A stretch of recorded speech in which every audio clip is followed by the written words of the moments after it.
This is FarmLand. Coming up, Dr. Eoin Ryan, Senior Superintending Veterinary Inspector in charge of TB policy at the Department of Agriculture, and Frank Brady, Chairman of Monaghan IFA, are here to discuss Ireland's TB problem. Lorcan McCabe, the Deputy President of the ICMSA, and Karen Dukelow, Cattle Specialist at Teagasc Moor Park, are here to weigh up winter fodder concerns as farmers prepare to house stock. And Brendan Dunford, the manager of the award-winning Burren Programme, will look ahead to next week's Winterage Festival.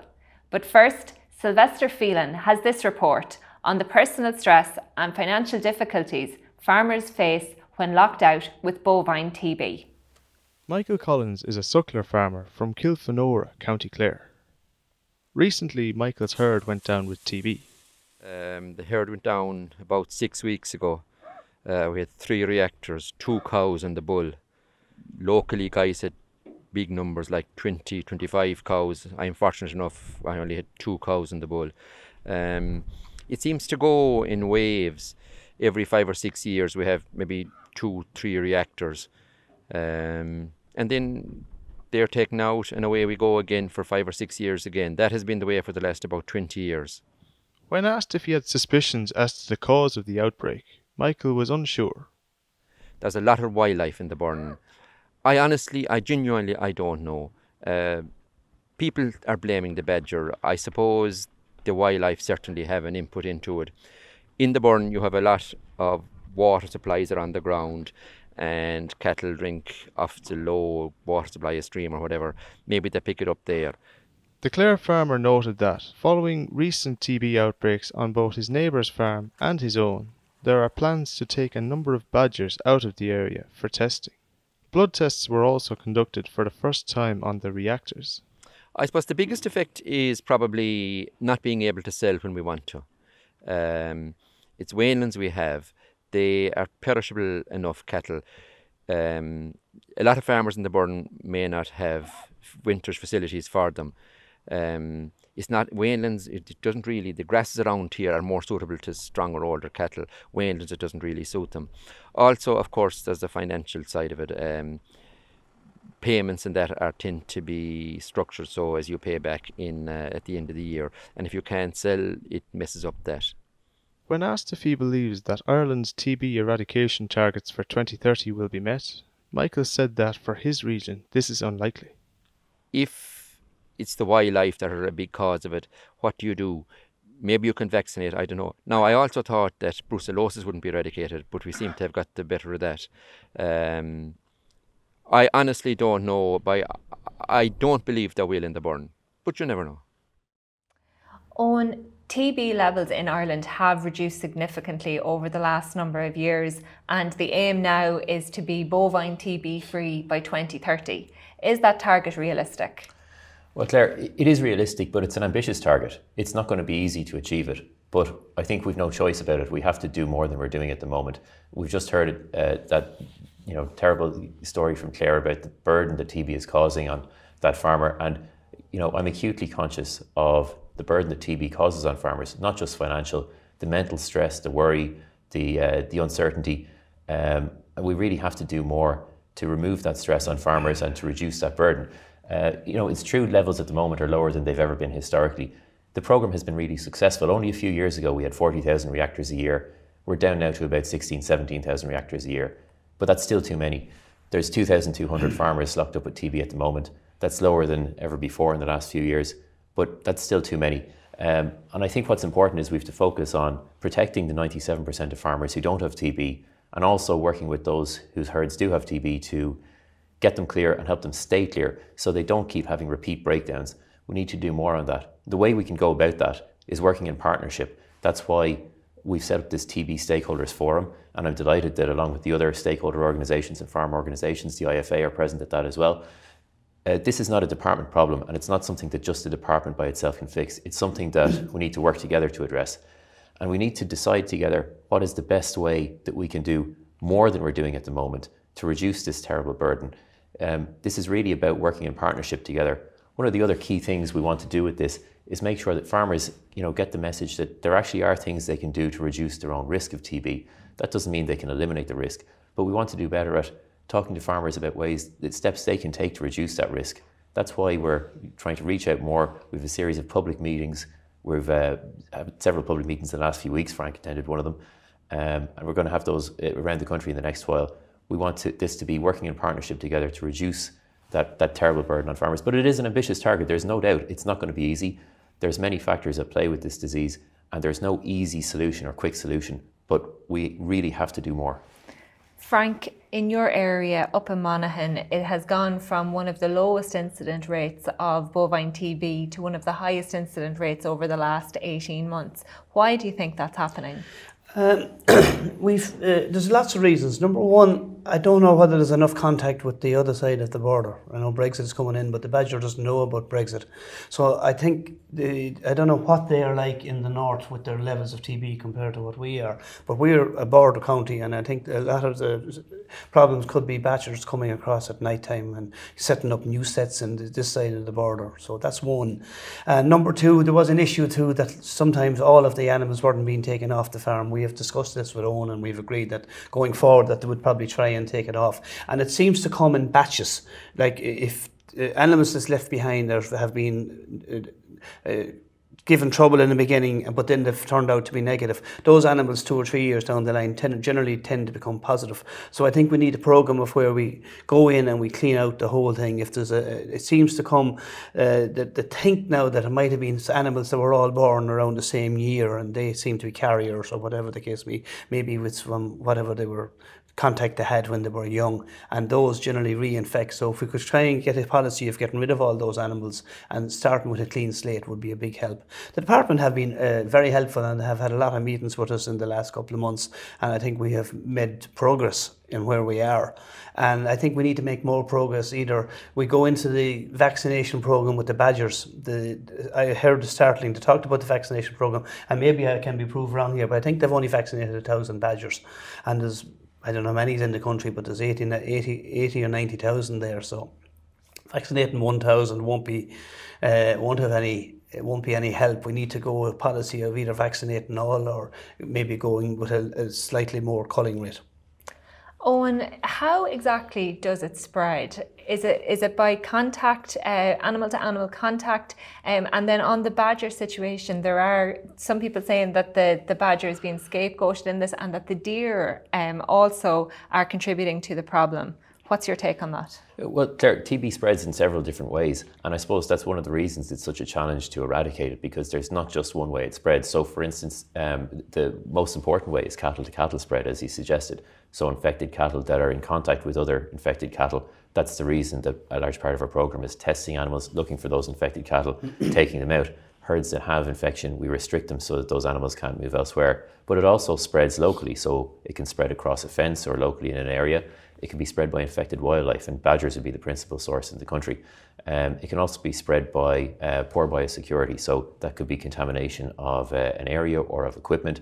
And one of the messages that it's important that we deliver to farmers is, you can do something to improve your biosecurity. It won't eliminate all your risk, but in the same way that you can reduce a lot of disease spread through that, more attention to biosecurity, more attention to being careful what animals are bought in, that can reduce the risk as well.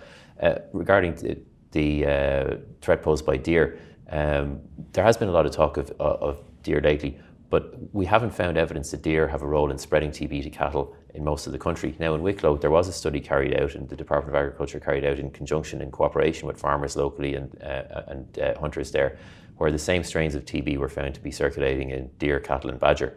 But Wicklow is there's a particularly high density of deer there, and it wasn't clear which animal was infecting which other ones. In other parts of the country, we've said at local public meetings, and we've said this up in Monaghan, we're perfectly happy to test deer which are shot for TB, but there simply isn't evidence right now that deer are a significant source of spread to TB in these areas. That's not to say we're not happy to test these deer and look into it. We're interested in what works, not what doesn't work. Frank mentioned badger vaccination. We think that's a really important development lately. We've spent several years trying to address this. Badgers have been shown in Ireland to spread TB to cattle. Now, it has been controversial, and I suppose there's some sections of society who would say, well, is it right to ever kill wildlife to protect domestic animals? But, I would think that it is justified, and I suppose that's our judgment as a society, is that it's the right thing to do in circumstances where it's been established that badgers locally have been infecting cattle and affecting farmers and farm families. But also, we don't want to cull badgers where there's an alternative. And the department spent several years, and actually there was some great research carried out right across Ireland in field trials, showing that where you vaccinate badgers, and as Frank says, it has to be enough badgers in an area, you can actually deliver the same level of protection to cattle locally and thereby to farmers and farm families as if you remove the badgers. That's why we've now started a policy of badger vaccination. That doesn't mean we're going to stop culling badgers, but it does mean that where we can expand vaccination, as Frank suggests, we're going to try and do so and deliver the same level of protection to cattle and to farmers and farm families. But it's also the case that there may still continue to be areas where there's severe outbreaks, and it may be necessary, in the same way that we remove infected cattle, we may also have to remove badgers in those areas. But this is a multifactorial disease, and there's not one single thing we need to do to address it. We need to look at all these things, and that's why I think the discussions we're having with all the stakeholders at the TB Forum are so important, because while what we're doing at the moment is effective, it's just not effective enough. We can't say we're happy with where we are. We need to do more. And the way to decide what more we can do to drive TB levels down further and reduce the burden on farmers is through discussing with all the stakeholders, what are the realistic options that we can do to do more to stop the spread of this disease. And Eoin, if the cattle are removed, if the badger is removed, if the reactor is taken out of the area, can the environment remain contaminated? And if so, for how long afterwards? So it can remain contaminated. So the bacteria that causes TB is a very resistant bacteria, and it can survive in the environment for weeks or even months. And that's one of the reasons that when farms have an outbreak, when the reactors are removed, farmers are required to clean and disinfect areas where the reactors may have been. So this would depend on the circumstances. It may be a particular part of the farm, or it may be some equipment. There's a reason for that. But it's important to remove that residual infection that may be left behind. But it's not just environmental contamination. There can be animals which are latently infected with TB which don't test positive to the test, and they may remain after an infected herd after it goes clear, and several years later those animals can develop TB in the same way that humans with latent TB can get it years later. One of the other things we need to look at is, where there's animals which were alive in a herd during a previous breakdown, is it wise to still have them there now? And one of the things which farmers with problems with TB can think about is whether they might choose to cull animals, older animals, which were alive during a previous breakdown. So we need to look at environmental contamination. We need to look also at residual infection within the herd. And that's why I think an increased emphasis on biosecurity can really deliver results for farmers. Frank, there is a drive at the moment on forestry for further planting in areas and counties such as Leitrim or Wicklow, where you have then increased wildlife populations as a result. Down the road, would you be concerned about the impact of the drive on forestry and how that could potentially contribute to the TB problem? Without a shadow of a doubt. I happened to, in one of my many lives before I came to Monaghan, I lived in New Zealand. And in 1984, 85, and then New Zealand were just starting to get into deer farming, and they were putting up the fences. It came in, but it never really took off. And their main concern at that stage was the wildlife deer, because New Zealand would be very much forest, and all that. And they would say then at that stage that the deer were definitely going to cause a hassle. So definitely the deer, and the more we go into forestation, the greater chance we have. And now there is a link now as well, and maybe Eoin might verify this or not, that they're saying that foxes now could be a carrier as well. And we know the country is full of foxes at the minute. There's more foxes now than ever there was. So we have a problem with wildlife. The more we let them produce and all that, the greater chance we have of infecting our animals. But going back to a point that Eoin made there about older cattle being left on the farm, that have been from a thing. Maybe it's time now that we could go back and maybe get some kind of a compensation level, that those farmers could replace those animals with like for like. I'm not saying give them over the odds. I'm just giving them the difference between what they would get in the factory and replace it with a clean animal. And maybe that might be an issue we could look at going down the road, that if there's farms that have been consistently bitten, reinfected, maybe it's time to take out the whole lot. I know we do take out the whole lot when we go up to a level, but maybe come down a little bit, bring the down a little bit and make it easier that a farmer can start afresh, because there's plenty of, mostly dairy farming, and there's plenty of dairy stock in the country at the minute, so it would be no issue to be able to go back and give a little bit of compensation. And I don't want to be going down the road of always looking money for farmers, because that's not what I'm about. But on the level of compensation that's available at the moment, the system that's in place at the moment, is that working, Frank? What are farmers saying? I would say, yes, it's working in 95 to 98%. You'll always have farmers that no matter what they get, they won't be happy. You know, that's just human nature in us. We always think our animals are worth more. But I think the rule of thumb, I don't think compensation is, I think it's fairly fair and fairly accurate. Wouldn't you agree with that, Eoin? I would, Frank. Yeah, I think we have a fairly sophisticated system in place of trying to ensure that farmers do get full market value for their animals. But that's not to suggest for a moment that that compensates them for all the losses with TB, not just the financial losses, but the stress and the hardship. But it is the case that we monitor sales every week in March, and we grade the animals, and then we do have a way that when animals are taken as reactors, they're compensated the amount that those animals would have got if they had gone to the market the week prior to that. And you know, I think it's fair, and I think it delivers fairness on both sides. And generally speaking, as Frank said, there'll always be individual cases where, you know, something might be up for discussion, and people might say, well, they might feel happier or less happy. But overall, I think we have a fair system that delivers fairness for the taxpayer who pays the compensation and to farmers. But look, it is to accept it doesn't for a moment compensate all the stress and hardship and other costs of TB. I'm afraid that's all we have time for. Thank you both very much for coming into us. Next, farmers are looking to house their stock for the winter, but are fodder reserves holding up? Siobhan Walsh has this report. Shane O'Loughlin has been feeding silage as a large proportion of his cow's diet for the past 10 days.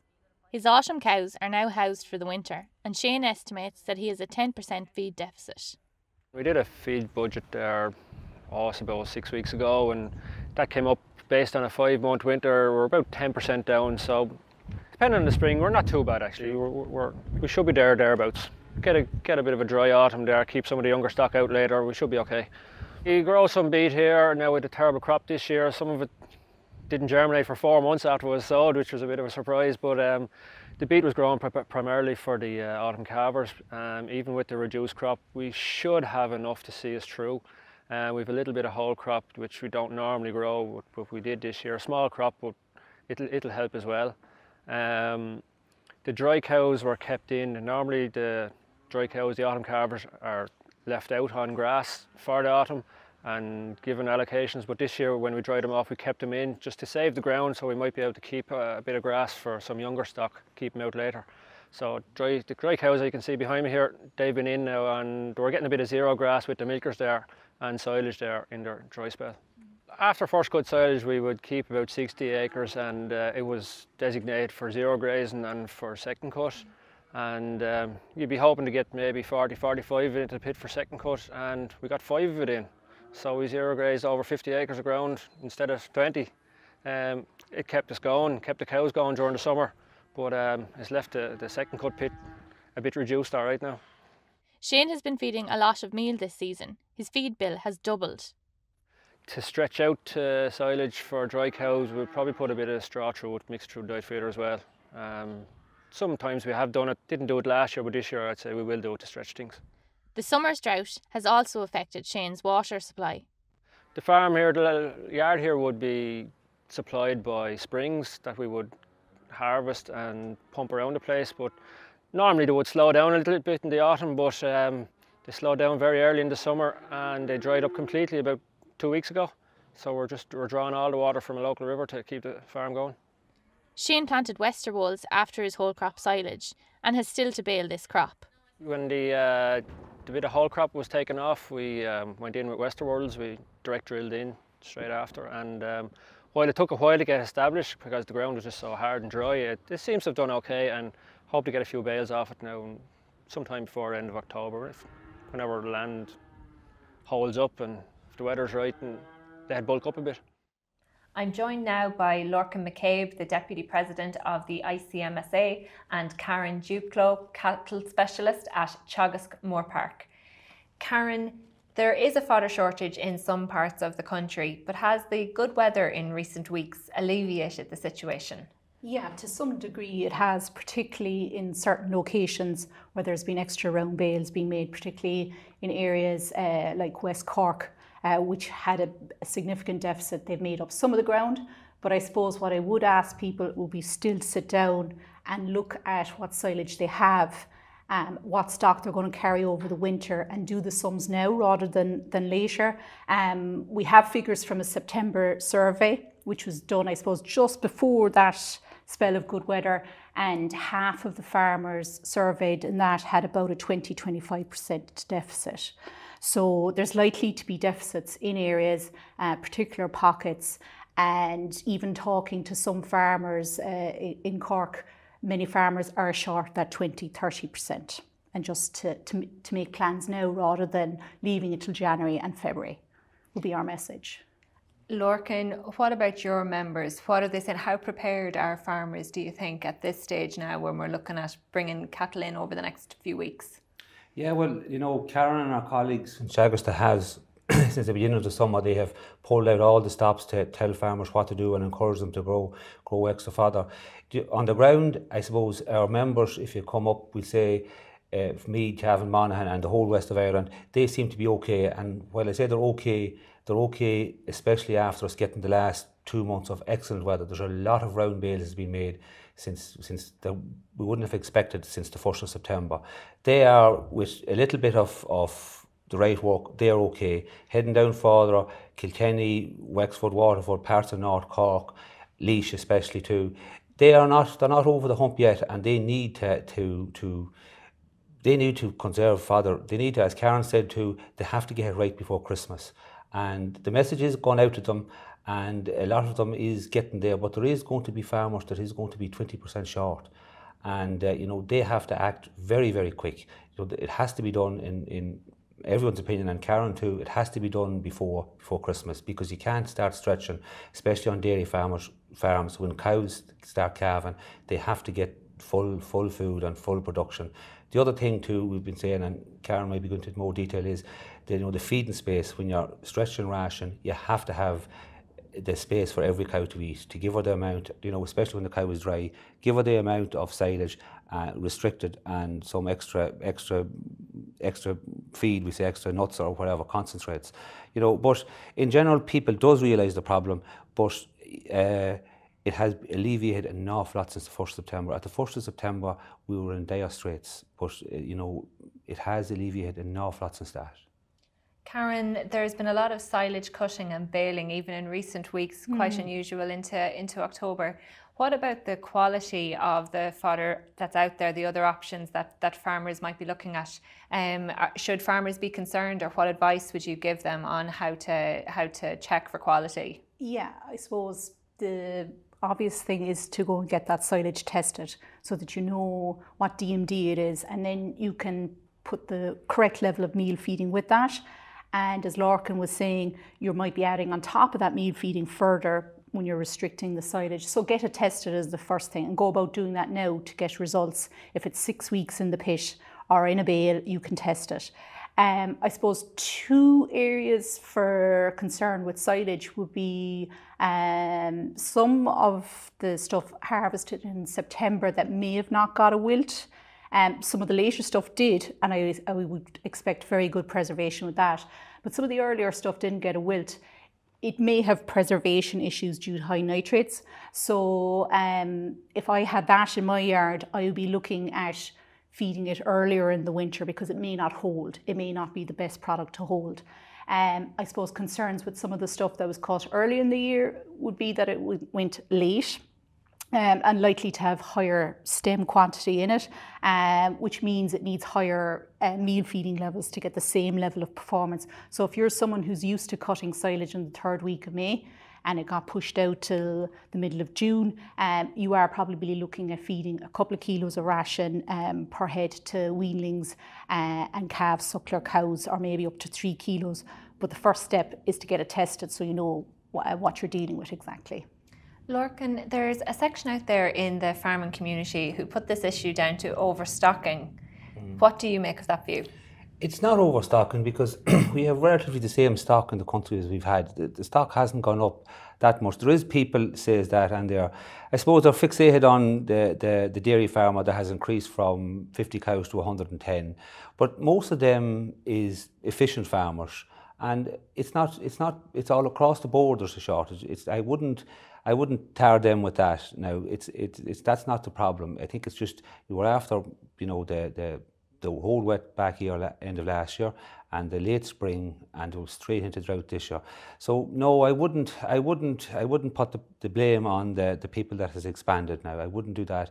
It's across the board, the shortage. So they are no worse relative to their size than anyone else is.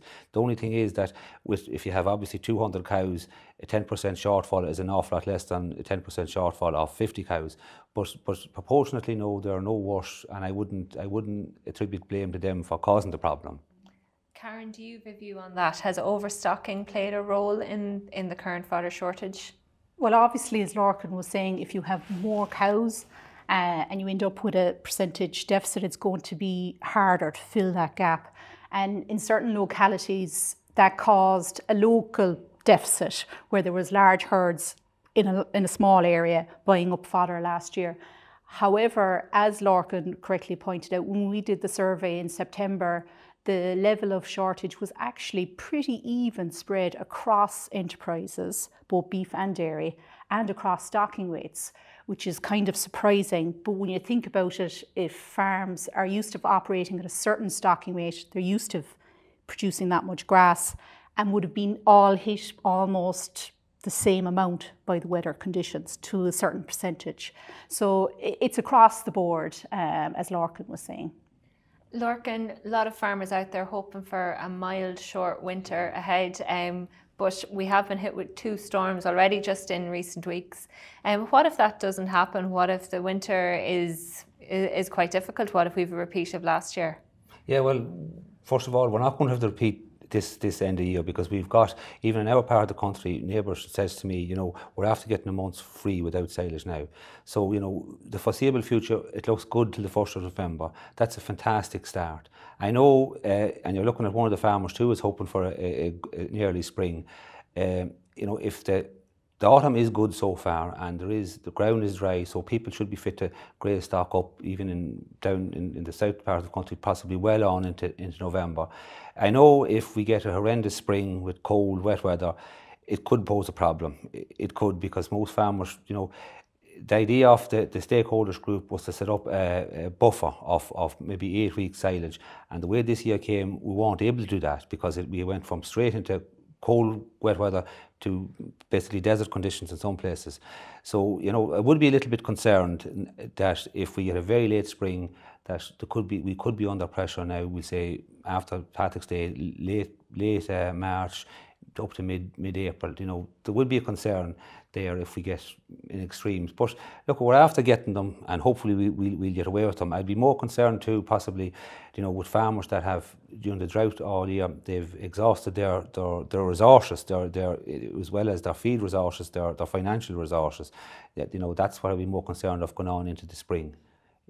Can you elaborate on that? Yeah. Because the financial resources, the cost of all this, has been a real burden on farms over the summer months and into the autumn. It has, and the further you go south, the worse it has been, because obviously they were buying more concentrates all summer to keep the cows going. And I think, in fairness to farmers, they have fed the cows well. You hear rumours of cows being thin, but in general, cows is coming into the end of the year in great condition, and milk is up all over the country. So the farmers has done their part. They've kept the milk up, they've kept the cows fed well, but that's been at a cost, in some cases now, and up until recently, there didn't seem to be any pull extra on the overdraft, but we'll be concerned that there would be, that all things has to be paid to the end of the year, contractors, everything will be paid from now on, basically, and that there'll be a little bit of concern that come on the spring, you have the lapse, we say farmers dry the cows, you have the lapse of no money coming in for maybe January and February, that we would be a little bit concerned that the people that were stretched during the summer, they might have financial problems. Now, we've talked to all the banks, and all the banks have packages out there, and I think are quite willing to deal with farmers. And the message I'd like to put forward here is that 2 messages, I suppose, and as Karen had check this, the amount of silage you have, the quality of silage you have. If you have a problem, correct it as soon as possible. And the other thing is, if you see you have a problem with finance, go to your banks now, straight away, and don't just get X amount to keep you going till Christmas. Do a complete review and make yourself, we say, financially solid until the cream wheat checks comes in next March. And talking to banks, look, we all live out about them and we have problems with them, but they are quite willing to deal with farmers and not come for some today and then at Christmas we say run out and come back again.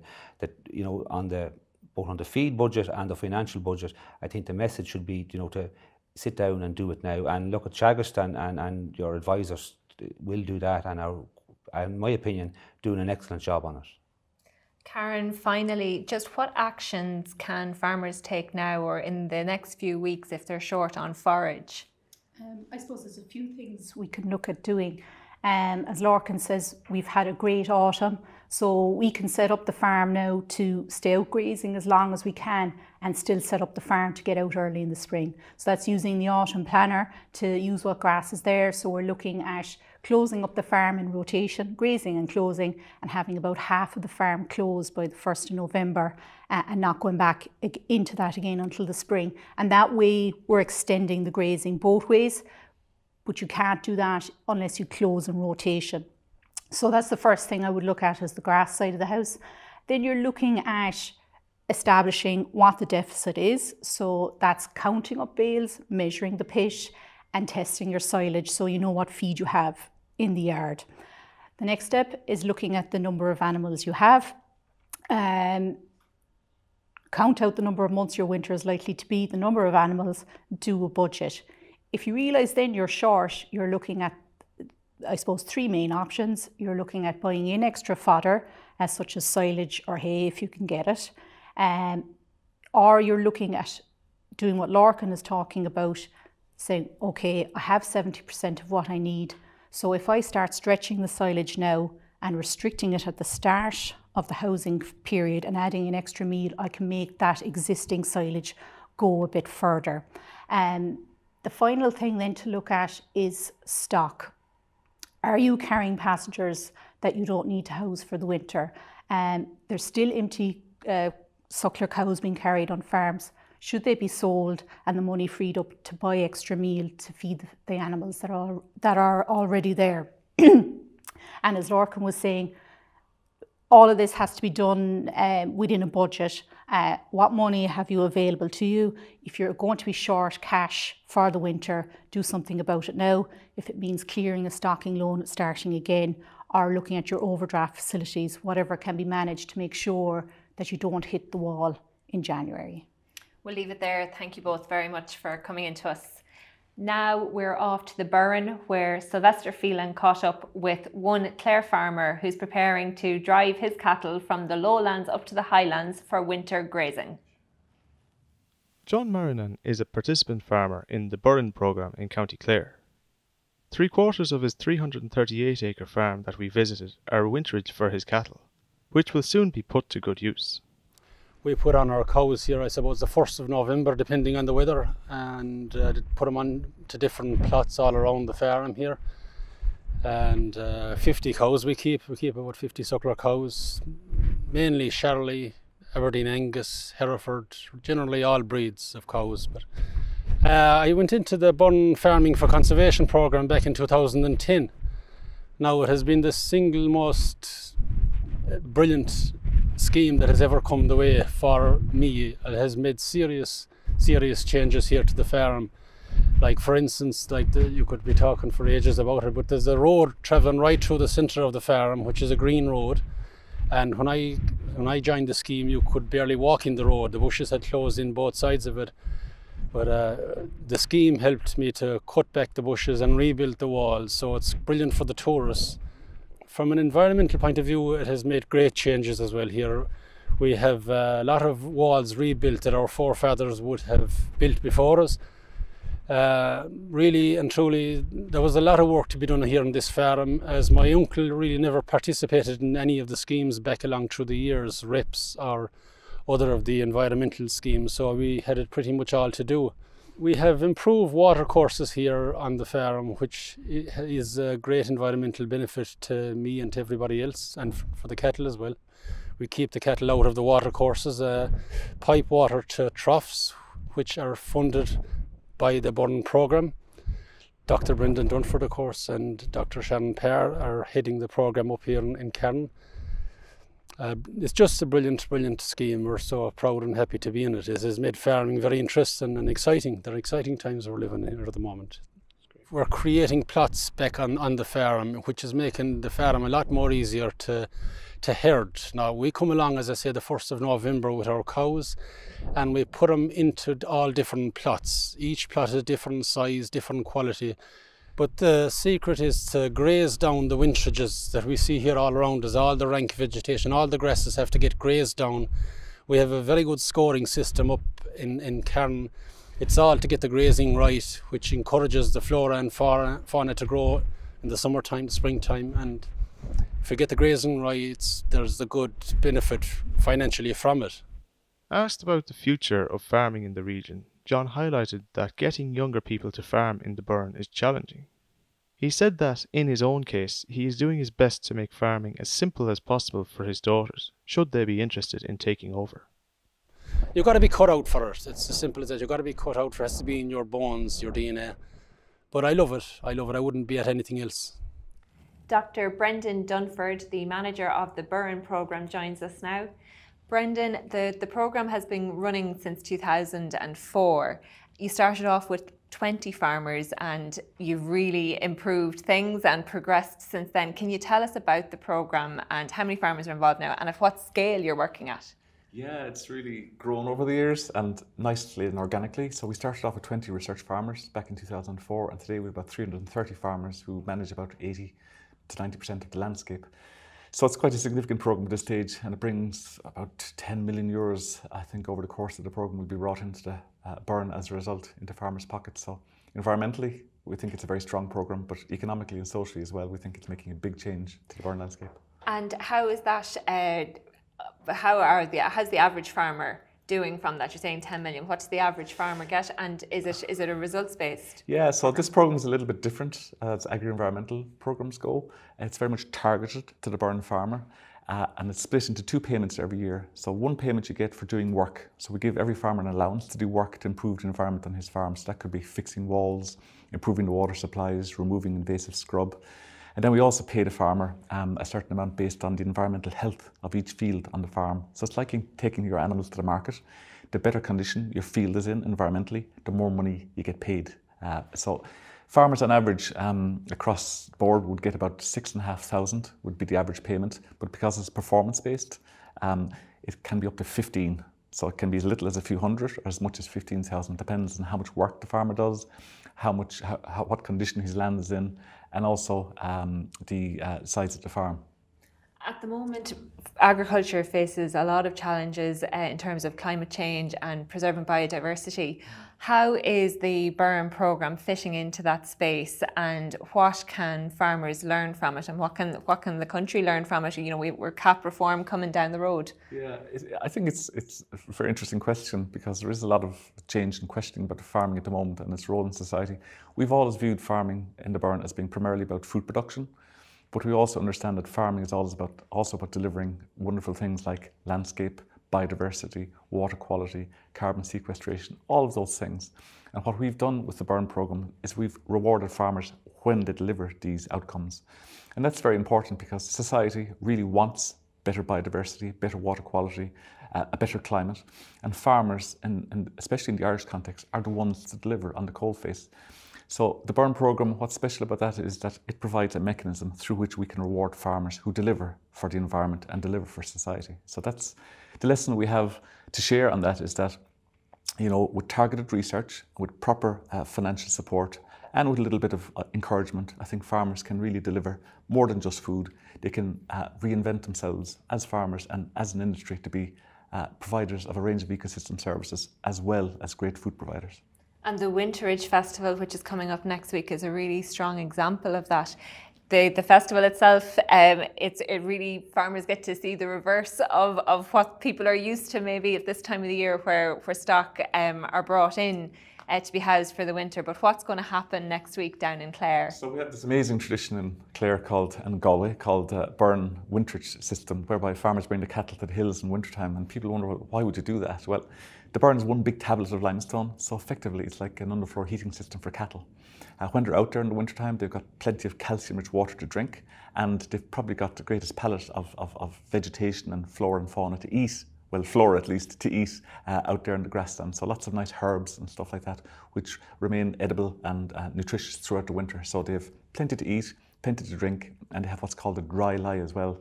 So I always think of the burn like a 5-star hotel for cattle during wintertime.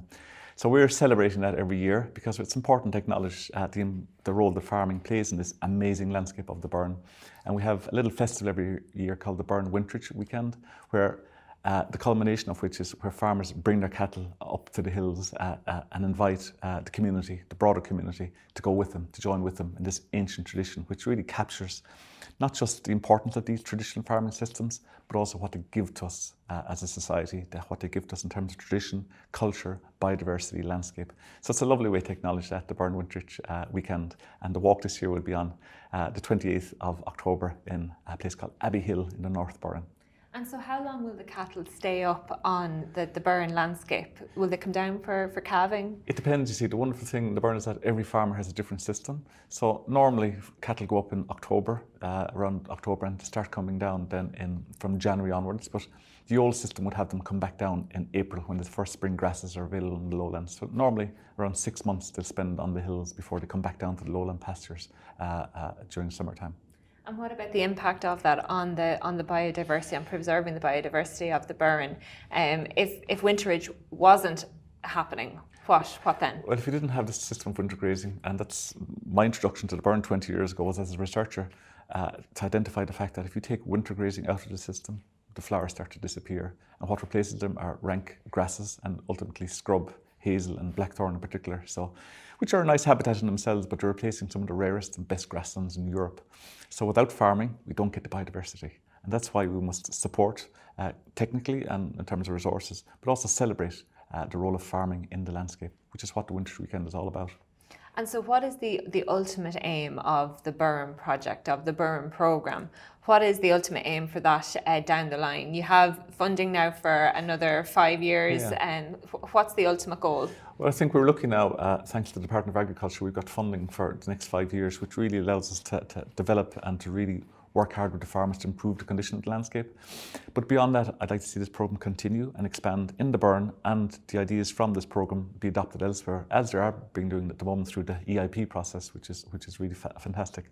But in future, I'd also like to see the Burren farmers benefit more from their role as custodians of the landscape through maybe agritourism, or through new product development, or through education. I think farmers are the best educators I've ever come across in my life, because they've got such an authentic relationship with the land. They've got so many great stories to tell, and I think they have a new role in society as well as teaching people about the connection with the land and with nature, because we're all getting so divorced from the land and from agriculture these days. I think farmers can play a role in that in future as well. And the success and achievements of the Burren have been widely acknowledged in Europe in recent years. And you also have an award ceremony taking place next week, Farming for Nature. Yeah, so we had this lovely award system in the Burren, sponsored by Bia over the years, where we celebrated the farmers who had achieved most under our programme, because we wanted to say thank you to these guys for doing such a wonderful job, and also to put these guys up there as role models for really sustainable farming, because they're producing good quality stock and actually increasing stock numbers in many cases, but they're also managing this amazing environment. And it works so well in the Burren, we decided to try and see if we could have a national awards system, because I meet farmers all the time who I think are doing amazing work. It's easy for academics or policymakers to tell us what we should be doing for nature, but these guys who do it every day on the ground, they should be thanked and they should be celebrated, and that's what we're doing today. And we're also saying that this is what farming can be like. Not everybody is going to be green, environmentally green. Or in really productive land, working on really productive land. But of the 6 shortlisted finalists this year, we have farmers from some of the best land in Ireland, but they're bringing their community with them to actually incorporate environmental concerns into their farming system as well. So there's people from Achill, there's people from Cork, there's people from Wicklow, people who are doing great things for nature and deserve to be rewarded. And not only that, they should be the spokespeople, not me, but they should be the spokespeople for nature and farmland in Ireland. So we're delighted to welcome the finalists declared this year, and I'd encourage everybody to look at the videos and to vote for these farmers, because they're great people and we'd love to see the public support them and acknowledge the role that they play for society. Well, thank you very much for joining us, Brendan, and we also have to say congratulations to yourself, because you were awarded a doctorate at NUI Galway this week, so congratulations to yourself on all the work that you're doing. And thanks so much. That's all we have time for this week. Thank you very much to all our guests and to our sponsors, Homeland. If you want to get in touch with the FarmLand or AgriLand teams, you can call or email us or reach out on our social media channels. That's it for this week. We'll see you next time.